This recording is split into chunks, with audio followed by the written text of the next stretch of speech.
वो कौन सा मार्ग? क्या हिंदू जाति जिसने नक्षत्रों को संज्ञा दी, वो हिंदू जाति जिसने सागर की छाती पर पत्थरों को तैराया, इतना गौरव रखने वाली हिंदू जाति, उसका स्वाभिमान धुआं बनकर उड़ेगा? ये वेदना में से राष्ट्रीय स्वयंसेवक संघ का जन्म हुआ। प्रचारकों ने अनवरत अपने जीवन को आहूत किया।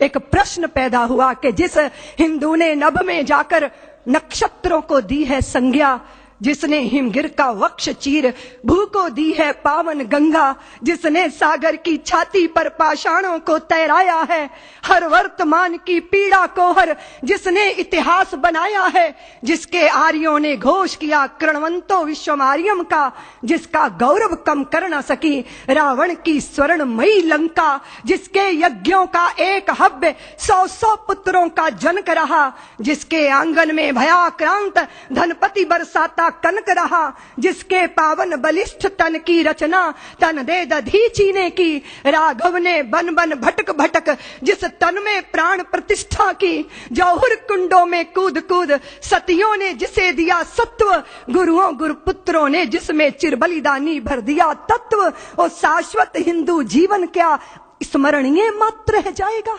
इसकी पावन गंगा का जल क्या नालों में बह जाएगा? इसके गंगाधर शिव शंकर क्या ले समाधि सो जाएंगे? इसके पुष्कर इसके प्रयाग क्या गर्त मात्र हो जाएंगे?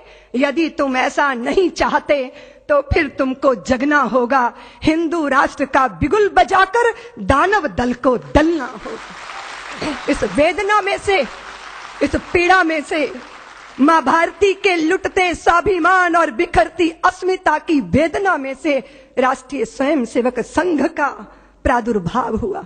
फिर एक एक दीपक जले, तिल तिल करके अपने आप को मां भारती के चरणों में आहूत करते रहे। फिर एक एक माता निकली जिन्होंने अपने हृदय के टुकड़े, अपने शरीर के हिस्सों को मां भारती के चरणों में अर्पित कर दिया।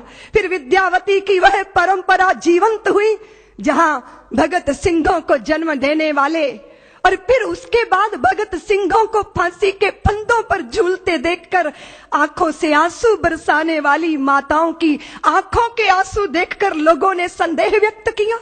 विद्यावती को यही तो कहा था कि आप अपने बेटे की, पुत्र की शहीदी पे रोती हो, इतनी कमजोर मां हो।